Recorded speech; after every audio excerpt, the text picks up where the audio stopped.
Hey guys, Steven here with STS Pickleball, and today we're diving into the C45 paddle from Franklin. So without further ado, let's dink straight into it. So the Franklin C45 comes in at a price of $229, which is a bit cheaper than other Gen 3 foam enhanced paddles on the market. And as always, you can save 10% with my code STS Pickleball, which works on every single website in the space, so there is zero bias going into this review. Just a shameless plug to keep the channel going. The Franklin C45 is a Gen 3 foam enhanced paddle, but it's wildly different than other Gen 3 foam enhanced paddles in that it comes in at a stock weight of 7.45 ounces, a swing weight of 103.7, and a twist weight of 5.46.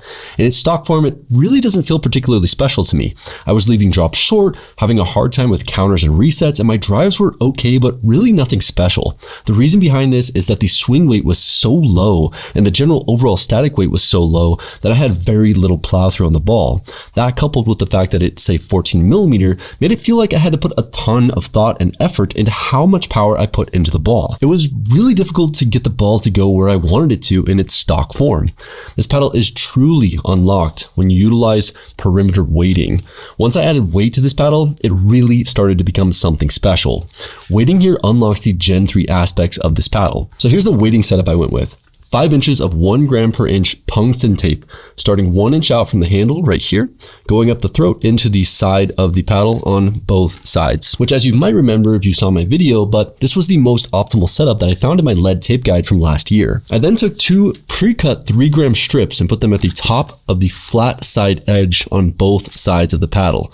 And this gives it a little bit more power, a little bit more stability, adds a little bit of weight overall to the paddle, and this is my perfect setup as of right now for the Franklin C45. And that gives us a new overall weight of 8.2 ounces, a new swing weight of 115.39, and a new twist weight of 6.93. And to be quite honest, this feels infinitely better in play. I have the plow through I want. The ball goes where it would normally go with the other top tier paddles I'm comparing this one to currently, and it actually feels like a Gen 3 paddle now. So to summarize, perimeter weighting unlocks the Gen 3 potential here, whereas without it, it feels very underwhelming for me. Now that we have this paddle unlocked, let's dive into the general construction of the C45.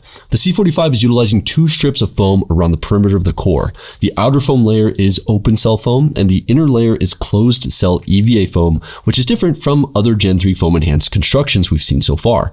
Yola, for instance, with their 3S paddle, is utilizing a closed cell foam on the outer perimeter and a softer open cell foam on the inner perimeter of the paddle. So this is an interesting choice from Franklin. So the core cell size of the polypropylene cells is 8mm, so quite standard, and the face layup is 3 layers of carbon fiber, so no fiberglass to speak of here. The bottom layer is at 45 degrees, the middle is at 90 degrees, and the top layer is also at 45 degrees. Now this is interesting because we have seen a similar layup with the Gearbox Pro power paddles, and having these layers at different angles increases durability and increases the spin a bit as well. But most of all, we've seen this increase the durability of the paddle and maintain higher spin rates over time. The sample size of the durability claim that I'm making here specifically comes from the Gearbox paddles maintaining higher spin rates over time. So we will see if these do hold up, but that's my theory as of right now. I will say the grip feels amazing.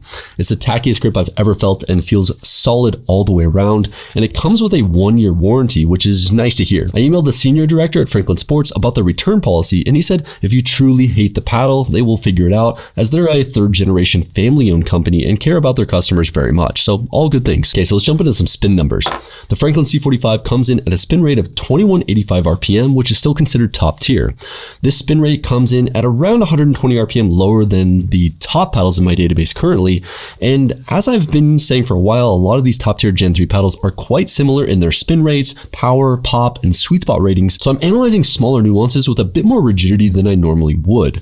It's hard to make a bad paddle these days. Sometimes I see comments on my videos saying that I give every paddle a good review, and the reason behind that is because I don't really come across any inherently bad paddles anymore. So it's more about analyzing the smaller nuances to fit your specific game and play style than it is about saying this paddle is good and this paddle is bad. I hope that makes sense and clears up some confusion. Power and pop wise, the C45 stock comes in quite low at an 8.3 for power and an 8.5 for pop. With my weighting setup, these numbers get boosted quite significantly to a 9 for power and a 9.2 for pop. When I say weighting unlocks this paddle, I mean it, because that's a huge boost. It seems almost exponential, which makes sense because now you can utilize the Gen 3 technology the way it was meant to be utilized. With weight, it feels much more in line with the other Gen 3 paddles.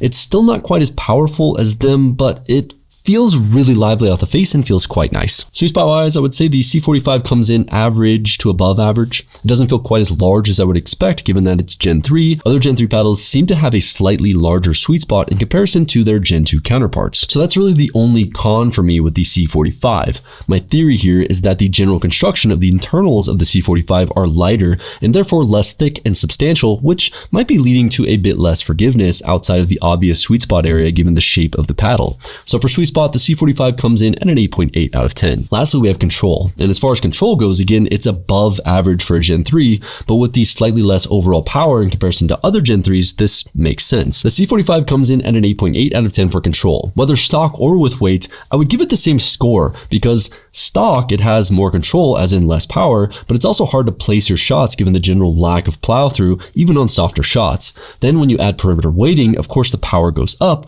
but the overall control still stays lower, so it's all pretty relative. I can place my shots better with weighting for sure, but with the added power of the weight, it still takes some finesse to keep the ball in the zone that I want so that it's unattackable. So overall, the Franklin C45 is the best offering from Franklin to date by far in my opinion. I love the aesthetic of the paddle, the grip is top tier, the spin is solid, and overall it's a solid Gen 3 offering. This paddle stock is only for someone who likes an incredibly light paddle or for someone potentially combating tennis elbow due to it being so light. Outside of that, this paddle really is for the type of player who really likes to customize their paddle to suit their exact play style and feel on the court. If you want a paddle that plays well stock and has the plow through needed to be more in line with most of the other paddles in the market, this paddle might not be for you. But with the right weighting setup and customizability, the C45 is a very interesting Gen 3 offering for sure. I want you to know that I really appreciate each and every one of you for sticking around, supporting the channel, and just, I don't know, building this community with me. It's a lot of fun. So click here if you want to see my review for the Titan ball machine, which is the best ball machine in the space. Subscribe to see more videos just like this one. Have a freaking wonderful day, and I'll see you in the next one. Peace.